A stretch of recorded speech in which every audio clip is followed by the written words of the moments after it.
y'all, Shelly here with another tip for hospice nurses. So today I'm talking about hospice reimbursement because I hear a lot of misconceptions or misinformation about it. Specifically, I'll hear people say, well, Medicare won't pay for this medication on hospice, or Medicare won't pay for this supply or this DME on hospice. And that's not actually accurate, because Medicare pays a daily rate to hospice agencies for every single patient they have on service. So the daily rate varies according to geographic location and where the patient is in their hospice benefit. So early, when you're first admitted, the rate is higher. After that 6-month mark, the rate goes down some, which kind of makes sense because it costs more when you first bring someone on, probably. But the rate, the average, a very rough average of that daily rate is about $160 a day. And if the patient is on service every day of the month, it's about $5,000 a month. And out of that money, the agency is required to pay for everything the patient needs for that's related to their hospice diagnosis: medications, supplies, DME, anything that they need for the palliation of symptoms, anything for like wound care and those kind of things that are pretty much always related to the hospice diagnosis, the company has to pay for it. Now, they do not have to pay for the most expensive version of all of these things. So if there is a more cost-effective way to meet the patient's needs and get them exactly what they need, then that's what we should always want to do. As hospice nurses, we want to be good stewards of our company's finances, because even though we don't like to talk about health, the business of healthcare, it is a business.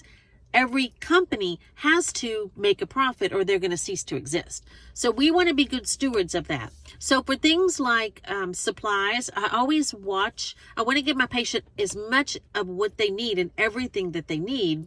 I don't believe in limiting their supplies at all, but I do believe in watching it. If you feel like, well, they're being wasteful of this or misappropriating it, that happens a lot where the supplies, they're not going to the patient, they're going somewhere else.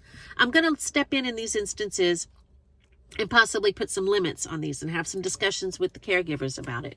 We also see it with medications, and specifically, I see it most often with COPD medications. So there's some very expensive inhalers out there. And 98% of the time, we can switch that patient over. The doctor will DC the inhalers and start the patient on Duonabs, and it works just as good. There are occasions, though, that is not the case. In fact, not that long ago, I had a patient, was 52 years old, very severe COPD, very, very severe. And he was on a regimen of inhalers when we admitted him that cost about $1,200 a month. So the doctor ordered to DC them all, start the patient on Duonabs. We did that. I did all the education. And he did really try for a couple of days, but it was just disastrous. That was not working for him. So I talked to the doctor and I talked to the administrator at the agency and said, can we restart these medications? They said, sure. We restarted them. But the hospice company is responsible for paying that $1,200 a month for those medications. And by the way, he's doing good now. We got him back on those medicines and he's doing fine. So we just want to watch that very carefully on all of our patients. Make sure that they're always getting what they need. That's the number one most important, but that we're doing it in the most cost-effective manner. And this is also a good argument for lowering our caseloads. Because you know what? When we're so busy that we're just drowning in patients and all we can do is get the visits done and barely get the documenting done, we're not able to effectively do this.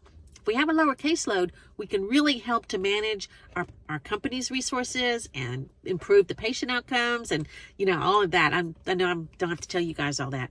And I kind of digressed there a little bit, so I apologize. But anyway, if you guys are out there, I hope y'all have a safe and peaceful day, and I love you guys.